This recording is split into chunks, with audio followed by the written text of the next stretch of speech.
आपका कल आपका शुरू किया गया था संघ की कार्यपालिका।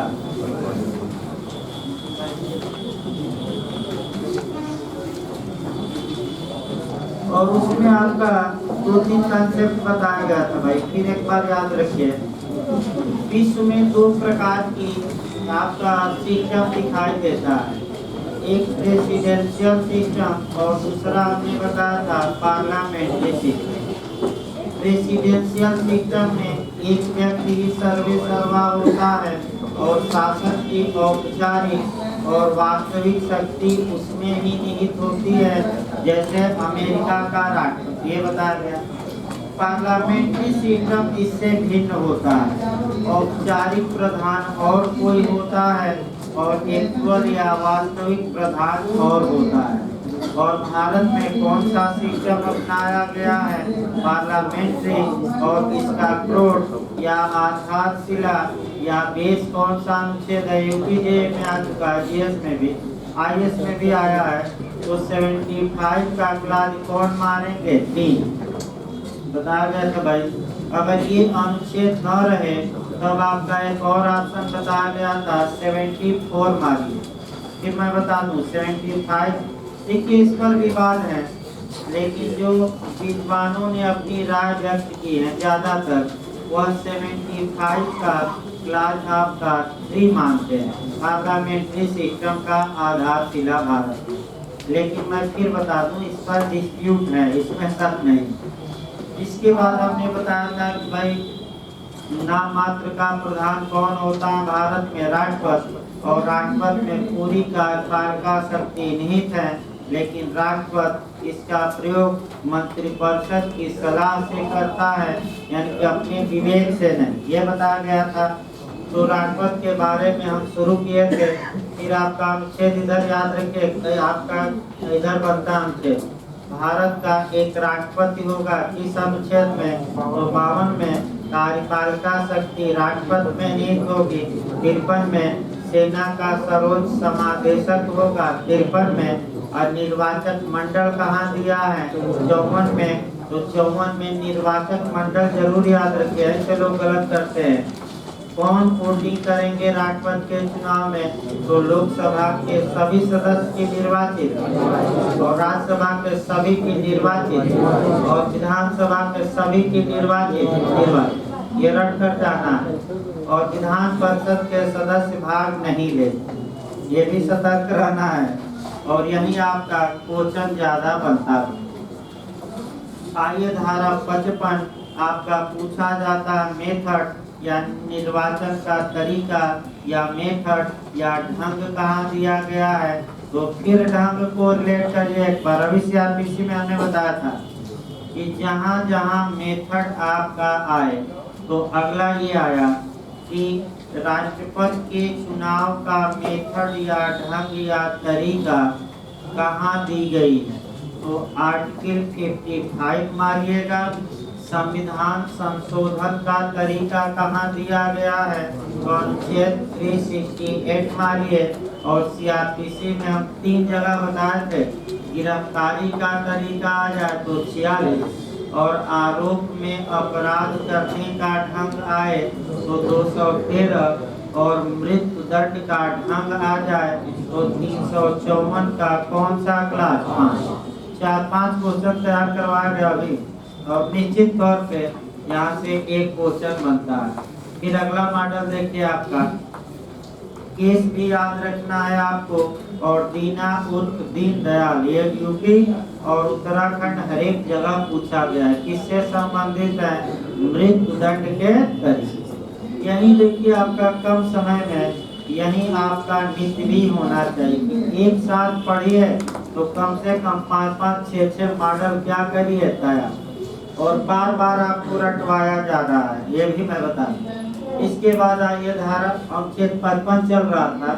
55 में आपका कह सकते हैं कि हमने बताया था कि राष्ट्रपति का चुनाव आनुपातिक पद्धति से होगा, राज्य और संघ में समानता की जाएगी, मतदान गुप्त होगा और सिंगल ट्रांसफरेबल होगा, एकल संक्रमणीय मत, यही आपका जानना है। और इसी का उदाहरण बताया जा रहा था, किसका?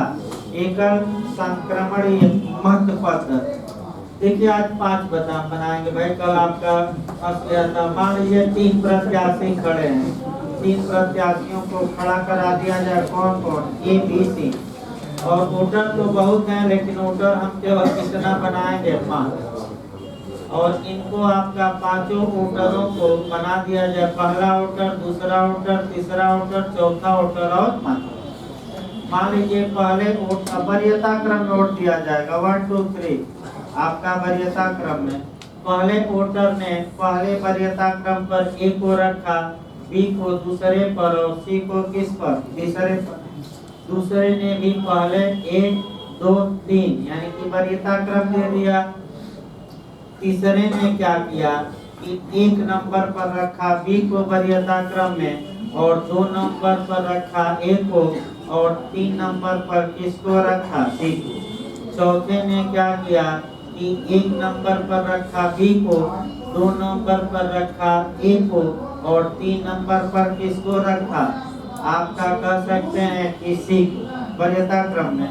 और 5वें जब वोटर ने मतदान दिया तो आपका ऐसी दशा में सी को पहली वरीयता का मत दिया, और बी को दूसरी वरीयता का, और ए को तीसरी। अब पहली वरीयता का मत निकाला जाएगा। अगर पहली भाग, देखिए आपका 5 वोटर हुए, तो 5 वोटर में अगर पहली वरीयता में कोई ये 3 जो प्रत्याशी हैं अगर 50% से अधिक वोट पा लिए तो वह विजयी हो जाएंगे। तो 5 आपका मत है, और 50% मतलब कि 2.5 गुना से हल्का सा अधिक, यही तो हुआ, 2.5 मत से हल्का सा क्या अधिक, तो कितना परसेंट हो जाएगा? 50। अब निकालिए पहली वरीयता का मत गिना जाता है। एक को पहली वरीयता का मत कितना मिला है? 2, तो इसका 2 हो गया। बी को पहली वरीयता का मत कितना मिला है? 2, तो ये भी 2 हो गया। और सी को पहली वरीयता का मत कितना मिला है? 1। अब बताइए पहले चरण की मतगणना में क्या कोई प्रत्याशी 50% से अधिक वोट पाया? तो अब नियम है कि जो सबसे कम वोट पाया रहता है उसको बाहर का रास्ता दिखाया जाता है। तो कौन पाया सबसे कम? सी। तो इसे अब हरा दीजिए, इसे बाहर का रास्ता दिखाइए। अब सी का यही एकल संक्रमणीय का मतलब सिंगल ट्रांसफरेबल, यानी कि अंतरण होगा मतों को। अब ये देखा जाएगा कि सी को 5वें वोटर ने पहली वरीयता का मत दिया था और ये आपका सी हार गया, तो दूसरी वरीयता का मत आपका 5वें वोटर ने किस प्रत्याशी को दिया है? तो 5वें वोटर का मत उस प्रत्याशी में ऐड हो जाएगा। तो बताइए 5वें जो मतदाता था उसने किस प्रत्याशी को सेकंड वरीयता क्रम पर रखा था? बी को। तो बी में एक वोट क्या होगा? जुड़े। और अब बी 2 + 1 हो गया, यानी कि कितना वोट पा लिया? 3। और क्या हो गया? 50% से अधिक पा लिया तो जीत गया। तो बी पहले राउंड में जीता कि दूसरे राउंड में? एकदम आसान तरीके से भाई बताया जा रहा है। अब दोबारा बताना संभव नहीं है, चाहे समझ में आया हो इस समय नहीं है, इस समय नहीं है हमारे पास भी। समझ लिए तो ठीक, नहीं समझे तो भविष्य में समझिएगा। आइए देखा जाए आपका अनुच्छेद 56 से भी क्वेश्चन बनता है, और 56 को जब भी पढ़िए अनुच्छेद 61 से जोड़कर पढ़िए। एक क्वेश्चन आपका आर्टिकल 56 से बनता है।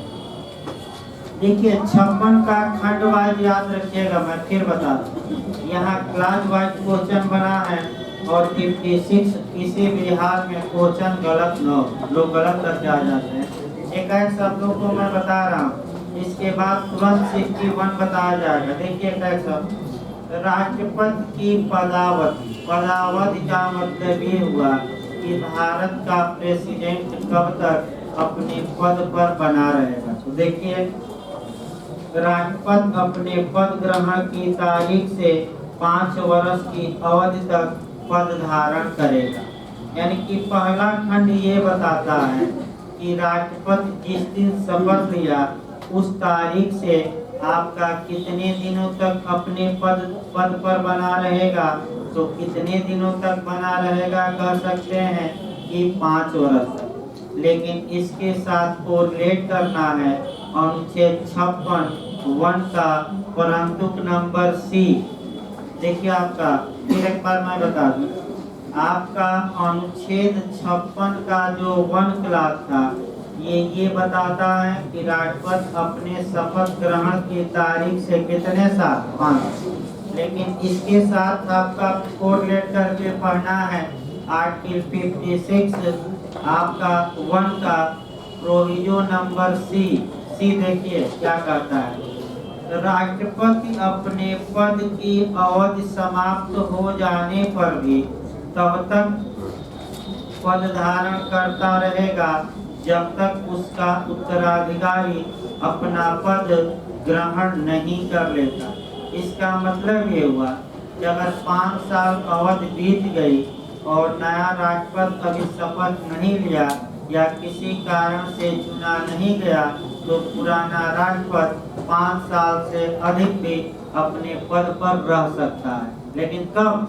जब तक कि उसका उत्तराधिकारी क्या न हो जाए, माने शपथ न ले। ये जरूर 5 साल से अधिक भी रह सकता है, लेकिन सामान्यतः कितना 5 साल। आइए भाई परंतु देखिए, परंतु महत्वपूर्ण है। राष्ट्रपति उपराष्ट्रपति को पहला परंतु चल रहा है इस्तीफा देना। राष्ट्रपति उपराष्ट्रपति को संबोधित अपने हस्ताक्षर सहित लेख द्वारा अपना पद त्याग सकेगा। यानी कि अगर राष्ट्रपति इस्तीफा देना चाहता है, रिजाइन करना चाहता है तो मौखिक रिजाइन देगा कि लिखित में देगा, और कह सकते हैं हस्ताक्षरित उस पर करेगा। और किसको रिजाइन देगा? वाइस प्रेसिडेंट यानी कि उप राष्ट्रपति। अब यही क्वेश्चन आपका अच्छा बनता है। तुरंत इसके साथ आपका क्लास 2 को पढ़ना है। फिर एक बार कोरिलेट करिए, यानी कि अनुच्छेद 56(1) के ए परंतु ए को जोड़कर तुरंत आपका 56 का क्लास 2 पढ़ना है। ध्यान में रखिएगा कौन सा कोरिलेट करते रहिए, एक साथ पूछा जाता है 56 का क्लास कौन सा 2 डायरेक्ट में उसी पर करते रहिए। देखिए 2 तुरंत बताना है। खंड 1 के परंतु के खंड क, यानी कि जो हमने परंतु बताया कि राष्ट्रपति अपना इस्तीफा किसको देगा? उपराष्ट्रपति। लिखित की मौखिक? लिखित और हस्ताक्षर। तो जब राष्ट्रपति, अब देखिए खंड 1 के परंतु के खंड ए के अधीन उपराष्ट्रपति को संबोधित त्याग पत्र की सूचना उसके द्वारा लोकसभा के अध्यक्ष को तुरंत दी जाएगी। इस यही आपका पूछा जाता है कि जब राष्ट्रपति उपराष्ट्रपति को अपना इस्तीफा दे दिया तो उपराष्ट्रपति इसकी सूचना तुरंत किसको देगा? तो आपका लोकसभा के अध्यक्ष को। अब यही ऑप्शन गलत होता है। लोकसभा के अध्यक्ष दे देगा, पीएम दे देगा, प्रधानमंत्री, फिर दे देगा राज्यसभा के सभापति को, और फिर देगा सुप्रीम कोर्ट के मुख्य न्यायाधीश को। तो क्या मार्क कराएंगे? लोकसभा के अध्यक्ष को तुरंत देगा कि देर करेगा? तुरंत। अब ये जो क्वेश्चन का मॉडल है, इस मॉडल से अंतरराष्ट्रीय विधि में बहुत क्वेश्चन बनते हैं। और क्योंकि समय कम है तो कोरिलेट ज़्यादा करते। अंतरराष्ट्रीय विधि में, अंतरराष्ट्रीय संगठन में क्वेश्चन बनते हैं कि अगर कोई अंतरराष्ट्रीय न्यायालय का न्यायाधीश इस्तीफा देता है तो कौन किसको सूचित करेगा, और हटाया जाता है तो कौन किसको सूचित करेगा। तमाम क्वेश्चन है भाई, अभी ना जाइए। आपका 7 फरवरी को दे आइए बिहार, उसके बाद आपका जानिएगा, क्योंकि अभी डिस्टर्बेंस ज़्यादा हो जाएगा। क्योंकि अभी आपका मुख्य रूप से 4 कानून को ही कोरिलेट किया जाए, मुख्य रूप से CRPC, एविडेंस, IPC और कानून सही रहेगा। क्योंकि दिमाग उधर इधर उधर अभी न भटके। उसके बाद तो भाई जिनको पढ़ना होगा पढ़ाया जाएगा, चलता ही रहेगा। देखिए आगे आपका क्लास 2 भी बहुत महत्वपूर्ण है और यहाँ से बहुत IAS में टेक्निकल क्वेश्चन बना है। देखिए, संविधान का अतिक्रमण करने पर राष्ट्रपति को अनुच्छेद 61 में उपबंधित रीति से चलाए गए महाभियोग द्वारा पद से हटाया जा सकता है। तो देखिए आपका क्या क्या इतने में हम क्वेश्चन बनाए। आपका 3-4 क्वेश्चन देखिए हम बना रहे हैं, भले आपका दिमाग ना गया हो। महाभियोग शब्द का प्रयोग संविधान में केवल और केवल इम्पीचमेंट, फिर एक बार देखिए, अन्य लोगों के लिए रिमूव शब्द का प्रयोग हुआ है, यानी कि पदच्युति, और भारत के राष्ट्रपति को हटाने के लिए ही केवल और केवल इम्पीचमेंट अर्थात महाभियोग शब्द का प्रयोग हुआ, और के लिए नहीं हुआ। अब ये है कि भारत के राष्ट्रपति को महाभियोग से ही हटाया जाएगा, हटाया जा सकता है। ये कहाँ प्रावधानित है? अब आपका ऑप्शन 4 रहेगा, तो सतर्क रहेगा। अनुच्छेद 56(1) का परंतुक नंबर बी, परंतुक वाइज पढ़िए। अनुच्छेद 56(1) का प्रयोग कौन? बी, ये याद रखिए। अगला क्वेश्चन, भारत के राष्ट्रपति को किस आधार पर हटाया जा सकता है? देखिए भरमाने वाला क्वेश्चन, वायलेशन ऑफ कॉन्स्टिट्यूशन, यानी कि इसको हिंदी में कहते हैं संविधान का हनन, संविधान का उल्लंघन या संविधान का अतिक्रमण। ये नहीं कि उल्लंघन दे दे, तो आप तीनों शब्द मैं बता रहा हूँ। संविधान का उल्लंघन, संविधान का अतिक्रमण, संविधान का वायलेशन, जो भी आए कोई घबराने की आवश्यकता नहीं। अगला क्वेश्चन देखिए, आपका मॉडल यहाँ बनता है कि भारत के राष्ट्रपति को हटाया जा सकता है। अब देखिए आपका क्या बनता है, नए लोग कैसे भ्रमेंगे। सिद्ध कदाचार के आधार पर, दूसरा दे देगा असमर्थता के आधार पर, तीसरा दे देगा संविधान का अतिक्रमण या उल्लंघन के आधार पर, और चौथा उपर्युक्त सभी। तो जो आपका अनुच्छेद 56(1) परंतु का भी नहीं पढ़ेंगे, वह मार कर आते हैं उपर्युक्त सभी। क्यों? क्योंकि सुप्रीम कोर्ट से जोड़ देते हैं। तो ये सही बात है कि सुप्रीम कोर्ट के न्यायाधीश को 2 आधारों पर हटाया जा सकता है। हाई कोर्ट के न्यायाधीश को साबित कदाचार या असमर्थता, लेकिन आपका राष्ट्रपति के बारे में ये नियम नहीं है। तो राष्ट्रपति को केवल और केवल एक आधार पर हटाया जा सकता है, वायलेशन ऑफ कॉन्स्टिट्यूशन। अब ये अगला क्वेश्चन, वायलेशन ऑफ कॉन्स्टिट्यूशन कहाँ परिभाषित है? तो कहीं परिभाषित। इसका मतलब ये हुआ कि जो हमारे यहाँ पार्लियामेंट्री सिस्टम है, अगर भारत के राष्ट्रपति ने उस पार्लियामेंट्री सिस्टम का क्या किया, वायलेशन, तो ये संविधान का अतिक्रमण माना जाए, या मंत्रिपरिषद की सलाह ही नहीं मानी तब भी अतिक्रमण। आज तक किस राष्ट्रपति को हटाया जा गया है इस प्रक्रिया द्वारा? किसी को नहीं। फिर अगला क्वेश्चन, महाभियोग की प्रक्रिया का वर्णन कहाँ किया गया है? अब 56 नहीं, अब कौन सा अनुच्छेद? 61। तो 2 दिमाग में बैठाइए, राष्ट्रपति को संविधान का अतिक्रमण पर हटाया जा सकता है, 61 न मारिएगा, कौन सा? 56।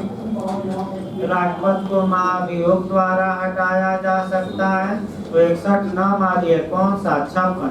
राष्ट्रपति को महाभियोग का प्रोसीजर कहाँ दिया गया है?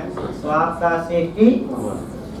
देखिए सुप्रीम कोर्ट के जज को, भाई यहाँ आपका कोरिलेट करना पड़ेगा। देखिए सुप्रीम कोर्ट के जज को कैसे हटाया जाता है, उसके बाद हम राष्ट्रपति, दोनों पे एक में बता दिया जाए। पहले एसी का जज का बताया जाए। सुप्रीम कोर्ट के जज को हटाने के लिए अगर लोकसभा आगे बढ़ती है तो कम से कम 100 सांसद, और राज्यसभा आगे बढ़ती है तो कम से कम 50। आप एक आवेदन पत्र तैयार करेंगे, एप्लीकेशन, और साइन करके देंगे। अगर सदन सत्र में है तो लोकसभा के अध्यक्ष देंगे लोकसभा अध्यक्ष को, राज्यसभा वाले सभापति को, और सत्र में नहीं है तो राष्ट्रपति। इसके बाद आपका क्या होगा, मान लीजिए लोकसभा में पहुंचा तो लोकसभा का अध्यक्ष उस आवेदन पर विचार करेगा। अगर उसे लगता है कि कुछ सच्चाई है तो ऐसी दशा में वह ये कह सकते हैं कि जांच आयोग बनाएगा। जांच आयोग में 3 लोग होंगे, एक सुप्रीम कोर्ट का जज, दूसरा हाई कोर्ट का कोई जज और तीसरा एक प्रसिद्ध माने एक विधिवेत्ता, यानी कि एक आपका कानून का क्या रहेगा, जांच। ये जांच करके आपका मान लीजिए लोकसभा से शुरुआत तो लोकसभा अध्यक्ष को रिपोर्ट देंगे, और अगर ये जांच कमेटी मान ली कि हाँ न्यायाधीश ने कदाचार किया है या न्यायाधीश क्या हो गया है असमर्थ, तो उसी को सिद्ध या प्रूफ या साबित मिसकंडक्ट, यानी कि प्रूफ मिसकंडक्ट यानी कि सिद्ध या क्या कहते हैं, साबित कदाचार कहते हैं। तो क्या न्यायालय द्वारा साबित होना चाहिए कि यह समिति मान ले, समिति ये कदाचार साबित कदाचार किए हैं या क्या हो गए अब असमर्थ। इसके बाद आपका लोकसभा शुरू करेगी प्रस्ताव शुरुआती दौर में, और जज को मौका दिया जाएगा कि आकर अपना बचाव करिए। जज खुद आए या वकील को प्रस्तुत करें, और पूरा नेचुरल जस्टिस का पालन किया गया, और लोकसभा कितने से बहुमत और उपस्थित और मत देने वालों के कितने से पास कर दी 2/3। फिर कहाँ भेजा गया, आपका राज्यसभा में, राज्यसभा भी कितने से पास कर दी 2/3, और फिर कहाँ भेजा गया, राष्ट्रपति के पास, और राष्ट्रपति ने क्या दे दिया उस प्रस्ताव जो पास हुआ है, आदेश। तो ऐसी दशा में तब जाकर हाई कोर्ट या सुप्रीम कोर्ट के जज का पद क्या होगा, रिक्त यानी कि हटाया जा सकता है। और इसके लिए रिमूव शब्द का प्रयोग हुआ है, इम्पीचमेंट नहीं, पदच्युति। अब आइए, अब आसान आपका रहेगा भाई। अब राष्ट्रपति को कैसे हटाया जाएगा प्रस्ताव पास करके, ये किस अनुच्छेद में है, 61। अब आइए, सबसे पहले राष्ट्रपति को हटाने से पहले राष्ट्रपति को सूचित किया जाए। तो बताइए क्या जजों को सूचित किया गया? नहीं, लेकिन राष्ट्रपति को कितने दिन पहले, 14। ये पहले याद रखना, कितने दिन ये पूछा जाता है, 14 दिन। इसके बाद आपका होगा क्या कि 14 दिन की सूचना देने के पहले सदन का 1/4 यानी कि जो सदन 1/4 है कम से कम 1/4 मेंबर प्रस्ताव तैयार करेंगे, उस पर साइन करेंगे और देंगे। आपका यानी कि कम से कम कितने सांसद, 1/4। थोड़ा आप सुप्रीम कोर्ट का बता दीजिए, हाई कोर्ट। लोकसभा शुरुआत करती है तो कम से कम कितने सांसद, 100। राज्यसभा, लेकिन चाहे लोकसभा शुरू करे राज्यसभा, कम से कम कितने सांसद, 1/4। अब आइए, राष्ट्रपति के खिलाफ आपका क्या होता था, मैंने सुप्रीम कोर्ट के खिलाफ जांच कमेटी बैठती थी। तो यहाँ जांच नहीं, अब यहाँ पहला सदन लोकसभा से मान लीजिए शुरू हुआ है, पहला सदन अब पास करेगा, और सतत यही रहना है कि लोग कोई भी सदन पास करेगा तो अपनी कुल सदस्य संख्या का 2/3 से, यानी कि अब सुप्रीम कोर्ट में बताइए आपका उपस्थित और मत देने वालों का कितना, लेकिन यही आपका दिमाग में बैठाना है और यही गलती होगा। और संविधान में केवल एक जगह ही ऐसा आया है कि सदन की कुल सदस्य संख्या का 2/3 से प्रस्ताव पास होना चाहिए, और कहीं संविधान में नहीं।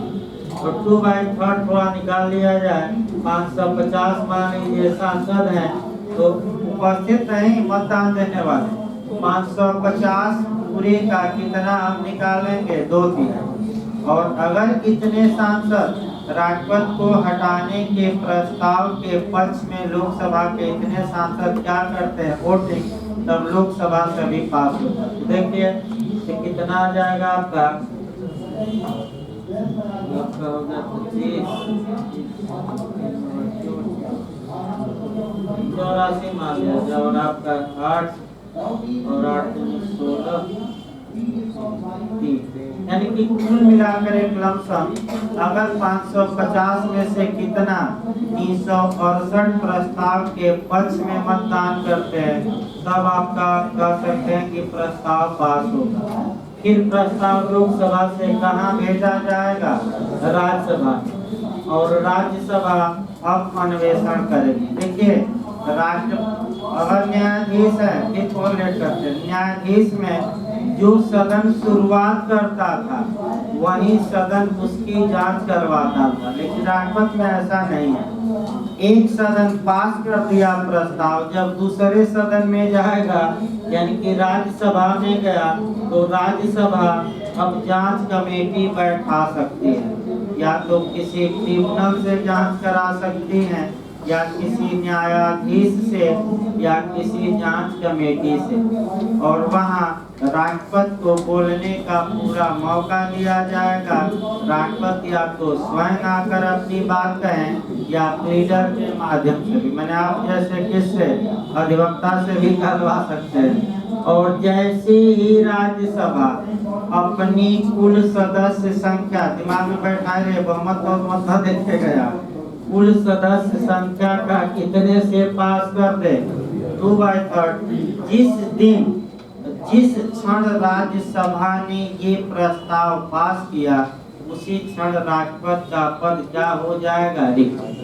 किसने पास कर दिया? राष्ट्रपति। लेकिन न्यायाधीशों में ऐसा नहीं था। एक तो पास होने में अंतर है, उपस्थित और मत देने वालों का कितने से पास? 2/3, और इसके बाद जब राष्ट्रपति आदेश दे दे उस पर, तब जज का पद रिक्त होता था। लेकिन राष्ट्रपति का पद कैसे रिक्त होगा? जैसे ही दूसरा सदन प्रस्ताव को क्या करता है, यही आपका भारत के राष्ट्रपति को हटाने की प्रक्रिया बताई। लेकिन जो सबसे महत्वपूर्ण है आपका 14 दिन की पूर्व सूचना, कम से कम सदन के कितने लोग साइन करके प्रस्ताव लाएंगे हटाने का? 1/4। पास का कितने से होगा? 2/3। कौन? उपस्थित और मत देने वालों की आपका कुल सदस्य संख्या, रटे रहिए बहुत गलती होती है, कुल सदस्य संख्या। फिर मैं बता रहा हूँ। और जैसे कब राष्ट्रपति का पद रिक्त हो जाएगा? जैसे ही दूसरा सदन क्या करेगा? प्रस्ताव पास। तो इस प्रक्रिया द्वारा, या देखिए दोनों प्रक्रिया, इस प्रक्रिया द्वारा भी किसी जज को हटाया नहीं जा सका है, और इस प्रक्रिया द्वारा किसी भी न्यायाधीश को आज तक हटाया नहीं जा सका। आधार बता दीजिए, अब एक लाइन और अंतर भाई, दोनों एक साथ हो जाए। किसी न्यायाधीश को किस आधार पर हटाया जा सकता है? 2 आधार में लिखवाया, कौन कौन? और आपका राष्ट्रपति को किस आधार पर? हाँ, ये कहाँ दिया गया कि संविधान के उल्लंघन पर ही हटाया जाएगा? तो अनुच्छेद 56(1) का क्लास परंतु 2 यानी कि बी, तीनों परंतु को कोरिलेट किया गया। भाई आपका 56 के बाद 57 देखा जाए, एक लाइन का है।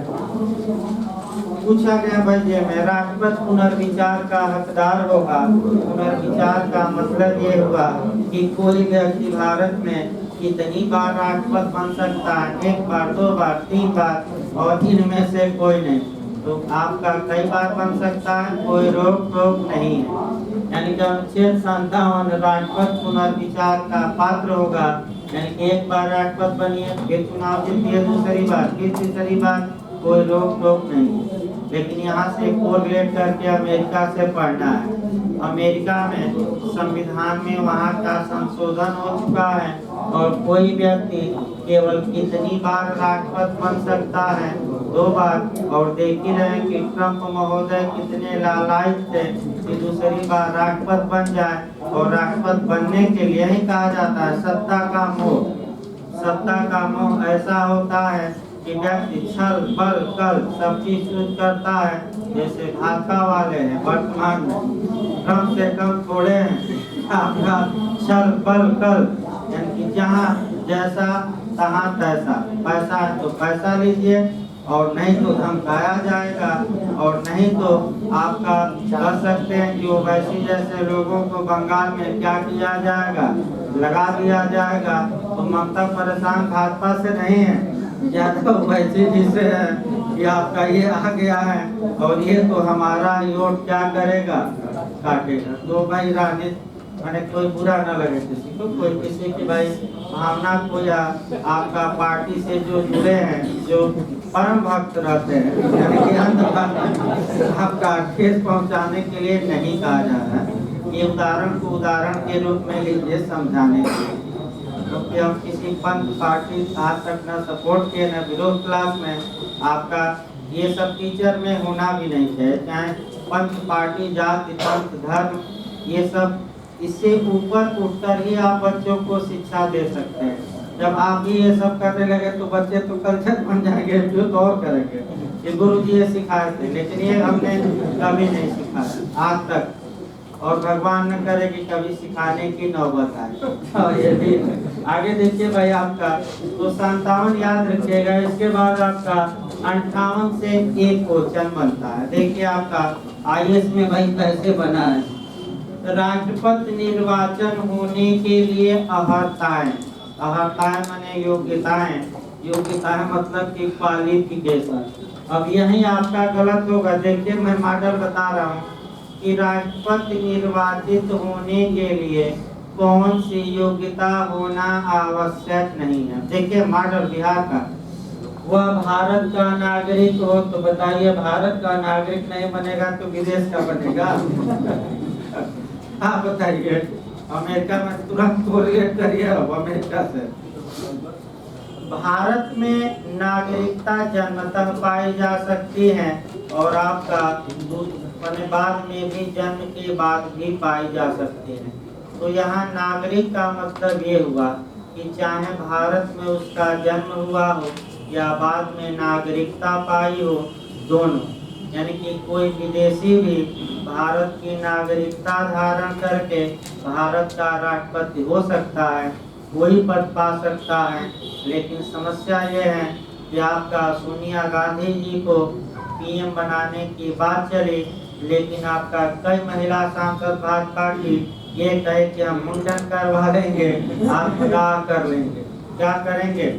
तो कांग्रेस वाले डर गए कि कहीं आपका सुषमा स्वराज और ये जो क्या है उमा भारती कहीं आत्महत्या न कर ले बनने पर, तो मनमोहन सिंह जी को यानी कि मौनी बाबा को हमारे क्या बना दिए। तो पहला आपका याद हो गया ना, अमेरिका में आपको रिलेट करते रहे उदाहरण से। अमेरिका में अमेरिका का राष्ट्रपति वही बन सकता है जो वहाँ जन्मा और वहाँ का नागरिक हो। अगर कोई विदेशी जाकर वहाँ की नागरिकता धारण करता है बाद में, तो वह अमेरिका का राष्ट्रपति नहीं बन सकता। लेकिन भारत में ऐसा नियम है। दूसरा ये उसकी एज कितनी हो, 35 वर्ष से कम न हो। तो राज्यपाल के लिए भी बताया गया। बताइए राज्यपाल कम से कम कितने एज का हो, 35 से कम न हो। तीसरा आपका वह राज्यसभा का सदस्य बनने की योग्यता रखता हो। और चौथा वह लोकसभा का सदस्य बनने की योग्यता रखता। बताइए कौन गलत है? हाँ, यही पॉइंट आपका, यही गलती होगा। फिर मैं बता दूं, वह लोकसभा का सदस्य होने की क्या रखता है? योग्यता। लेकिन एज को छोड़कर लोकसभा के लिए 25 साल है और राष्ट्रपति के लिए 35। तो अब यही क्वेश्चन आता है। देखिए भाई बिहार में जो मॉडल पिछली बार जे में बना, उसी आधार पर हमें भी चलना है। नकारात्मक ज्यादा, निम्नलिखित में से कौन सही नहीं है? तो इसमें कौन सही नहीं है? आपका तो जो नए खिलाड़ी रहेंगे वो कहेंगे तो चारों सही दिख रहा है। तो हो सकता है कि एज में डिफरेंस हो, 30 साल हो। अरे भाई 30 साल नहीं, कितना है? तो नए खिलाड़ी और पुराने में यही अंतर होता है। पुराने लोग एक टेक्निकल, नए लोग भी पकड़े हैं, एक टेक्निकल क्वेश्चन पकड़े रहते हैं। तो राज्यसभा के सदस्य होने की योग्यता होना आवश्यक नहीं है। तो किसकी योग्यता होनी चाहिए? लोकसभा। कभी काल ये पूछा जाता है भाई आपका ये तीनों दे देगा और उपर्युक्त सभी, तो ये तीनों योग्यताएं या अर्हताएं एक साथ फुलफिल होनी चाहिए। ये नहीं, एक नहीं, ये क्या, तीन। यानी कि ये तीनों योग्यता अलग अलग नहीं, एक साथ क्या होना चाहिए, फुलफिल, यानी कि पूरी होनी चाहिए। अगला ये इसके बाद 58 राष्ट्रपति आपका 59 राष्ट्रपति पद के लिए शर्तें। तो शर्तें हैं कि वह किसी लाभ के पद पर न हो, ये भी हैं। आपका कह सकते हैं कि किसी सदन का सदस्य न हो, ये भी है। और आपका कोई लाभ का पद न धारण करता हो। अब ये समस्या है कि उपराष्ट्रपति का क्या किया जाए।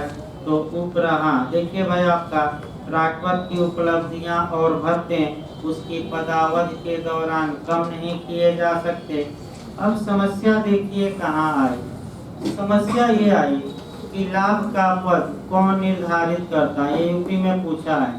यानी कि आपका ऑफिस ऑफ बेनिफिट का निर्धारण कौन करता है, बताइए कौन करता है। लाभ का पद पर कोई व्यक्ति है कि नहीं, इसका निर्धारण विधायिका करती है। और क्या बनाकर, कानून। हाँ, लाभ के पद की व्याख्या कौन करता है, सुप्रीम कोर्ट। सुप्रीम कोर्ट कानून नहीं बनाता, कानून बनाने का कार्य किसका है, पार्लियामेंट का और राज्य विधानमंडल। एक बार बहुत आपका कह सकते हैं कि सुप्रीम कोर्ट ने कई लोगों की सदस्यता रद्द कर दी थी, आपका सांसदी की। वैसी दशा में तमाम कानून बने और कानून बनाकर कई पदों को लाभ की श्रेणी से क्या किया गया था, बाहर। अब उतना संभव नहीं बताना, समय रहता तो जरूर बताते। अगला याद रखिए अगला आपका धारा 60 राष्ट्रपति द्वारा शपथ या प्रतिज्ञान। तो राष्ट्रपति को शपथ कौन दिलवाता है, तो भारत का मुख्य न्यायमूर्ति या उसके द्वारा प्राधिकृत कोई अन्य न्यायमूर्ति।